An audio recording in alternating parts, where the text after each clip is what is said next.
આજના સમયની અંદર બ્લડ પ્રેશર એટલે કે હાઇપરટેન્શન ખૂબ જ મોટી સમસ્યા બનતી જાય છે અને એ માત્ર મોટી ઉંમરના લોકો સુધી જ સીમિત નથી, પણ અત્યારના સમયની અંદર ભાગદોડ ભરી લાઈફસ્ટાઈલમાં, સ્ટ્રેસફુલ લાઈફસ્ટાઈલમાં અને ખાવા પીવાની ગલત આદતોના કારણે યુવાનો પણ એની ઝપેટમાં આવતા જાય છે। પણ ટેન્શન લેવાની જરૂર નથી। આપણા આયુર્વેદની અંદર ઘણી બધી એવી વસ્તુઓ છે કે જેનાથી આપણે આપણા બ્લડ પ્રેશરને નેચરલી રીતે કંટ્રોલ કરી શકીએ છીએ। જો આપણે નેચરલી રીતે આપણા બ્લડ પ્રેશરને કંટ્રોલ કરવું હોય તો કેટલીક આયુર્વેદિક વસ્તુઓનો આપણે ઇસ્તેમાલ કરવો જોઈએ, જેથી આપણે આપણા બ્લડ પ્રેશરને કંટ્રોલમાં રાખી શકીએ અને એક સ્વસ્થ જીવન જીવી શકીએ।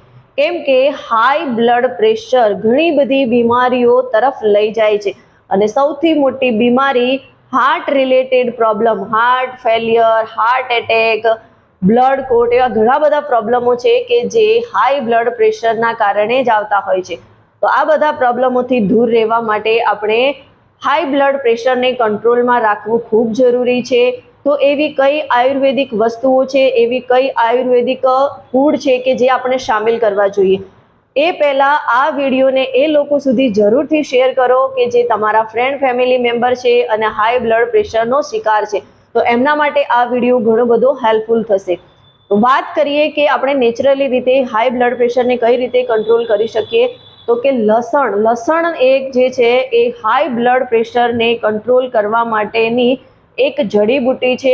કેમ કે લસણની અંદર એલિસિન નામનું તત્વ હોય છે જે બ્લડ ફ્લોને વધારી દે છે, એટલે કે બ્લડ પ્રેશરને કંટ્રોલ કરે છે અને બ્લડ સર્ક્યુલેશન ખૂબ જ સારી રીતે કરે છે।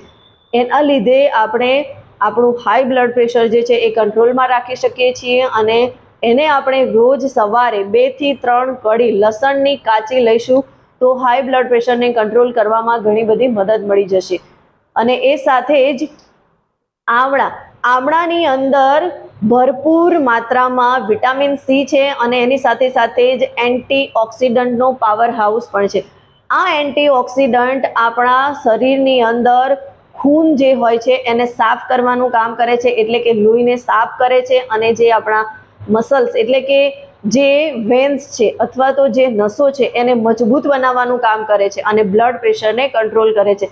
એટલે રોજ આપણે સવારે 1 ચમચી આમળાનો પાવડર અથવા તો આમળાનું જ્યુસ લેવું જોઈએ, જેથી આપણે હાઈ બ્લડ પ્રેશરને કંટ્રોલ કરી શકીએ।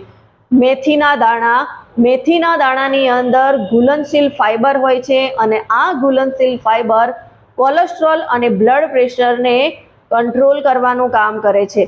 એટલે આપણે રાત્રે મેથીના દાણા પલાળીને રાખી એને સવારે આપણે લઈશું તો એ આપણા માટે ખૂબ જ ફાયદાકારક રહેશે અને આપણા બ્લડ પ્રેશરને કંટ્રોલ કરવામાં એક મોટી મદદ મળી રહેશે।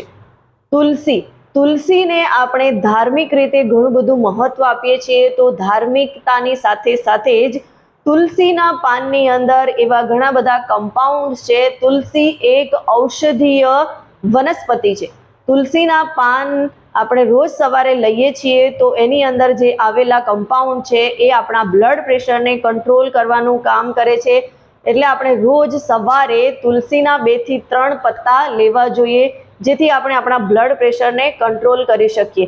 અને એ સાથે જ સ્ટ્રેસ એટલે કે તણાવ અને હાઈ બ્લડ પ્રેશરને ખૂબ જ મોટો સંબંધ છે।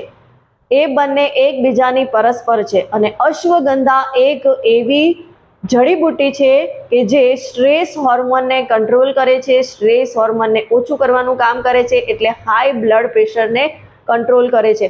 તો આપણે અશ્વગંધાનો પણ ઉપયોગ કરવો જોઈએ અને અશ્વગંધાને દૂધ સાથે લેવાની સલાહ આપવામાં આવે છે। તો આ વાત થઈ નેચરલી રીતે આપણે આપણા બ્લડ પ્રેશરને કઈ રીતે કંટ્રોલમાં રાખી શકીએ। જો આપણે નેચરલી રીતે આપણા બ્લડ પ્રેશરને કંટ્રોલમાં રાખવું હોય તો આ બધી જડીબુટ્ટીઓનો તો આપણે ઉપયોગ કરવાનો જ છે, પણ સાથે સાથે આપણે કેટલીક આદતોને પણ ચેન્જ કરવી ખૂબ જરૂરી છે। જેમ કે આપણે પ્રોપર ઊંઘ લેવી જોઈએ, પ્રોપર માત્રામાં પાણી પીવું જોઈએ, સ્ટ્રેસને ઓછો કરવો જોઈએ, સાથે સાથે ખાવા પીવાની આદતોને પણ બદલવી જોઈએ। જો આપણે ઓલવેઝ હેપી રહેતા શીખીશું અને આપણી આદતોમાં થોડો ચેન્જ લાવીશું તો હાઈ બ્લડ પ્રેશરથી આપણે દૂર રહીશું। જો તમે પણ નેચરલી રીતે તમારા હાઈ બ્લડ પ્રેશરને કંટ્રોલમાં રાખવા માંગતા હો તો તમે મારી સાથે તમારો કન્સલ્ટ કોલ બુક કરી શકો છો અને એ સાથે જ તમે હાઈ બ્લડ પ્રેશરની મેડિસિન લો છો કે નહીં એ પણ તમે મને કમેન્ટમાં જરૂરથી જણાવો, જેથી હું તમને બેસ્ટ સોલ્યુશન આપી શકું. વિડીયો ગમ્યો હોય તો એને લાઈક કરો અને તમારા ફ્રેન્ડ ફેમિલી મેમ્બર સાથે શેર કરો.